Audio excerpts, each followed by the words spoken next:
চব্বিশের আন্দোলন ব্যর্থ করতে না চাইলে ধানের শীষে ভোট দেওয়ার আহ্বান জানিয়েছেন বিএনপি চেয়ারম্যান তারেক রহমান। গাজীপুরের রাজবাড়ী মাঠের নির্বাচনী জনসভায় কথা বলেন তিনি। ক্ষমতায় গেলে গাজীপুরের যানজট নিরসনে জয়দেবপুর রেল ক্রসিং এর উপর ওভারপাস ও বিআরটি প্রকল্প বাস্তবায়নের প্রতিশ্রুতিও দেন তারেক রহমান। আরও বলেন, গার্মেন্টস শিল্পের মতো নতুন নতুন শিল্প খাত তৈরি করবে বিএনপি। সেখানে কর্মসংস্থান সৃষ্টি করা হবে তরুণ ও নারীদের জন্য।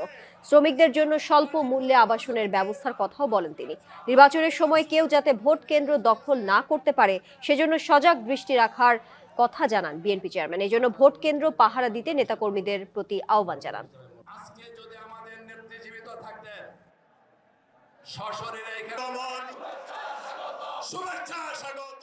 সবার আগে বাংলাদেশ, আজই সেই বাংলাদেশকে যদি গড়ে তুলতে হয় আমাদেরকে সঠিক লোককে ভোট দিয়ে জয়যুক্ত করতে হবে।